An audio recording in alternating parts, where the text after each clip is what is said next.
out to the highway. I should have seen it coming through the years left in the dust. But after all the lessons learned, it would end the both of us. There's a first for everything, like a hand holding mine. Now I'm left here with the pain from her I love you goodbye.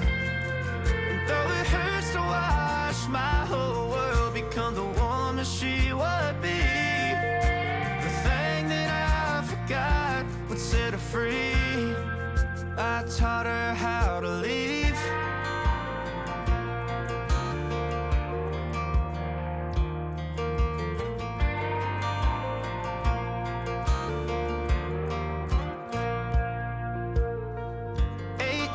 In the summer, man, it feels like yesterday, when she was looking out that window on the bus to second grade. The first step she'd ever take, the first cut from a heartbreak. Been through it all, but now it's time to go our separate ways. There's a first for everything, like a hand holding mine. Now I'm left here with the pain from her I love you goodbye.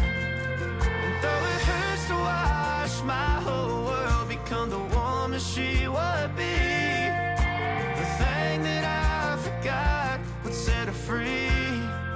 I taught her how to leave.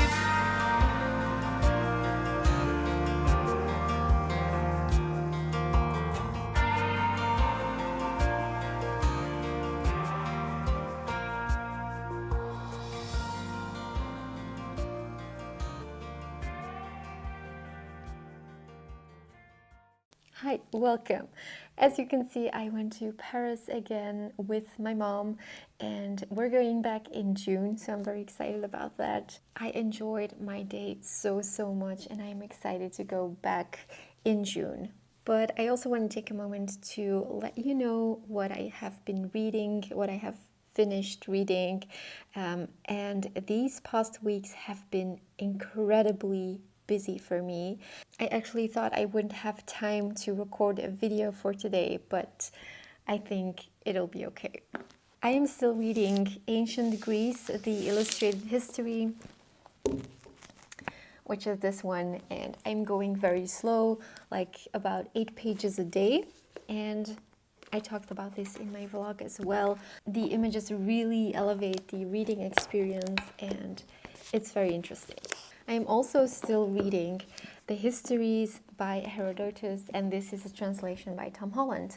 I'm currently on page 378, but yes, it's like over 600 pages, so I still have some reading to do. It is much more accessible than I thought it would be, and I'm reading this with my friend Matthew from the Mayberry Book Club. We often read books together, and it's always such fun. I think I made a good decision reading this in combination with the Ancient Greece history, because it just matches really well. And even though I wouldn't read this book for hours on end, it is enjoyable and it's not too difficult to get through. Now the translation plays a big part in this, so maybe it's just Tom Holland's translation that makes it so accessible. Then I also finished La Dame aux Camélias by Alexandre Dumas fils, and while it was enjoyable, I don't see myself reading it again. It's a story about a man who falls in love with a courtesan, and he wants to spend the rest of his life with her, but it comes with a lot of challenges, of course. In the first few chapters, we already learn that she died, and we are following the story of Armand, who fell in love with her, and why and how he fell in love with her, and how it all ended tragically. I read it in the Oxford World's Classics translation, but I also read the French edition alongside it. In this book, there were a lot of references to Manon Lescaut, which was written by Abbé de Prévost, and that book was already on my list for the longest time. And when I was in Paris, I found it in a bookstore. This is Manon Lescaut, And I thought, this is a sign, I must pick it up, because at the time I was reading La Dame. And so, yes, I read it in the meantime. I actually read them simultaneously, but I had to stop this one because it was too similar to Dumas, his book. The storylines are extremely similar. Both works are also written in first person, both male protagonists, and both equally dramatic. I feel like these two works could have been written by the same author and could even have been part of the same book. Like, if you would have let me read a chapter of Manon Lescaut and a chapter of La Dame, I couldn't have told you which one I was reading. So yes, those are finished. And I bought one other book in Paris as well, the Sketches from a Hunter's Album by Ivan Turgenev. It's this one, in the Penguin Classics.